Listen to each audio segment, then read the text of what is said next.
Para un médico, la influenza es sinónimo de gripe. El problema es que para la población general, gripe habitualmente se asocia a la ocurrencia de catarro, de resfriado, y eso hace una diferencia importante. Pero desde el punto de vista estrictamente médico, la influenza es un sinónimo de un cuadro gripal. El virus asociado a este proceso es un virus que tiene el mismo nombre, virus de influenza, y que se reconoce de acuerdo a su característica con una nomenclatura, un virus de transmisión respiratoria. Es un virus extremadamente común a nivel mundial y que está constantemente ocurriendo en la superficie del planeta en épocas distintas.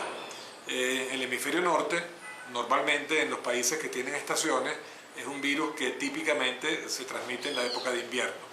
Noviembre a febrero, las temperaturas más frías. Esa es la época justamente que coincide con la transmisión del mayor número de casos. Y lo contrario ocurre en el hemisferio sur, a la época de junio a septiembre. En los países que estamos en la franja tropical, como el caso de Venezuela, las condiciones son distintas y el virus puede transmitirse durante todo el año. Si bien hay algunas épocas del año donde pudiera haber un repunte en el número de casos. Se ha encontrado que en Venezuela hay dos momentos del año donde ocurre el mayor número de casos. Uno es justamente la entrada del periodo de lluvia, que varía un poco, pero habitualmente está entre mayo y junio. Posteriormente hay un pico que puede ser igual o un poco menor en los meses fríos, que corresponde justamente al hemisferio norte, donde estamos nosotros en la época de diciembre a febrero. La pandemia no es más que una gran epidemia, o sea, una epidemia que afecta a todo el planeta. Existen epidemias y verdaderas pandemias de influenza o grandes epidemias a nivel de todo el planeta que se han documentado muy bien. La más conocida fue la gran pandemia del año 18, que es la famosa gripe española. Pero posteriormente han ocurrido con ciclos que varían de alrededor de unos 30 años otras epidemias o grandes epidemias como fue la famosa gripe asiática y la famosa gripe Hong Kong de los años 60 y 70. Sí, este virus está constantemente afectando a la humanidad. Por lo tanto, uno debería asumir que la población tiene algún tipo de exposición y algún tipo de protección al virus que está circulando normalmente, y eso es verdad. Solo que en la medida que transcurre el tiempo, el virus de influenza, por sus propias características, es un virus que cambia progresivamente.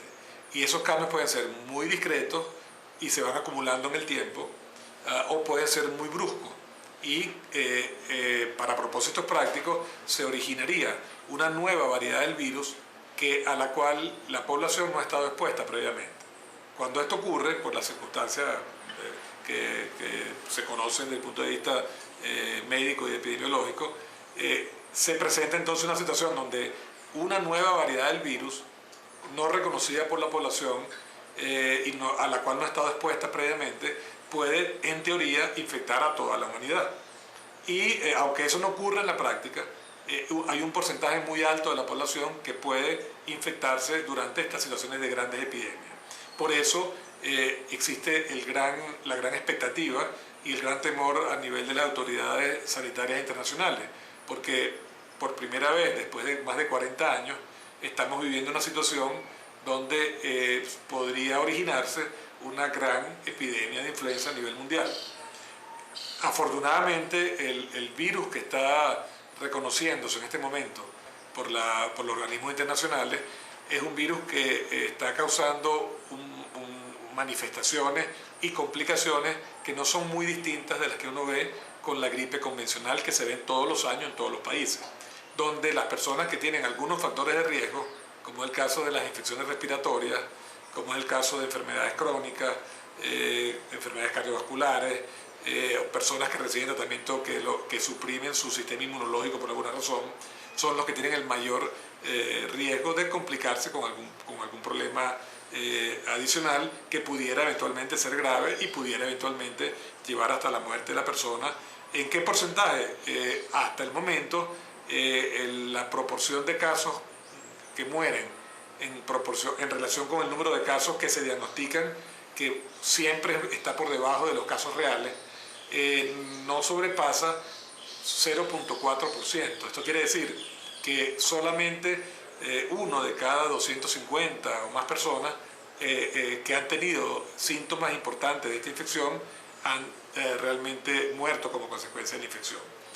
No es que sea una cifra despreciable, es importante porque cuando uno está hablando de una infección que afecta a cantidades masivas de la población, millones de personas, esta cifra, por más pequeña que sea, aunque sea 0,1% o menos, se va a traducir en cientos o miles o hasta millones de personas que pueden complicarse y morirse como consecuencia de esta afección.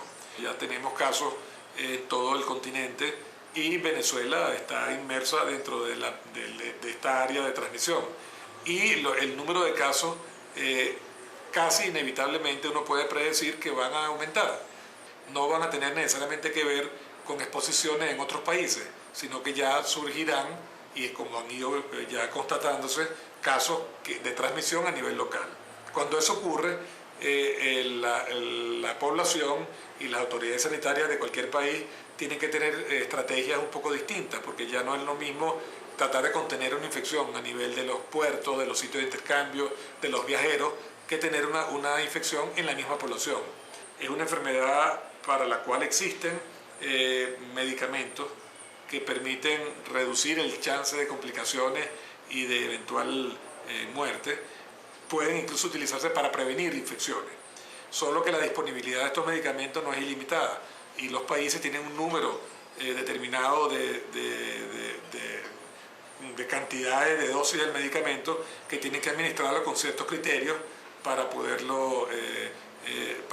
ser de utilidad. Con las tecnologías actuales uno puede disponer de vacunas contra una cepa epidémica, que es el caso que estamos viviendo con esta variedad del virus que se denomina H1N1, en un plazo no menor de 4 a 5 meses.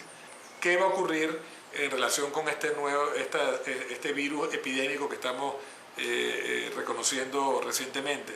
En relación a su comportamiento en la población no lo sabemos, pero es muy probable que en estos países aumente marcadamente el número de casos y que además el virus tenga posibilidad de mezclarse y mezclar su información genética con otras variedades del virus presentes en los seres humanos y en algunos animales, y esto pudiera crear una situación distinta. De manera que el virus pudiera adquirir algunas características diferentes, pudiera ser un poco más agresivo, pudiera extinguirse en el tiempo de la infección, eso no lo sabemos. Pero una vez que eso quede claro, los países del hemisferio norte, cuya temporada de influenza comienza, como decía, octubre, noviembre, probablemente van a disponer de vacunas para la cepa epidémica. Y esto permitiría entonces minimizar la transmisión. Desgraciadamente, los países del hemisferio sur, si esta epidemia se extendiera en un plazo corto, no van a disponer de este tipo de medidas.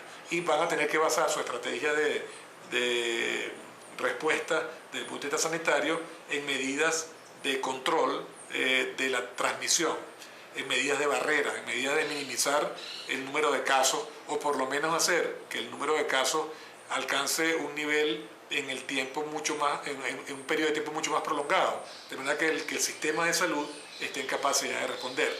Porque el gran problema de las epidemias de influenza a nivel mundial es que se produce un número inusitado de personas con síntomas, se produce una demanda exagerada del sistema de salud, se produce una necesidad mayor de hospitalización de pacientes y de manejo en áreas críticas.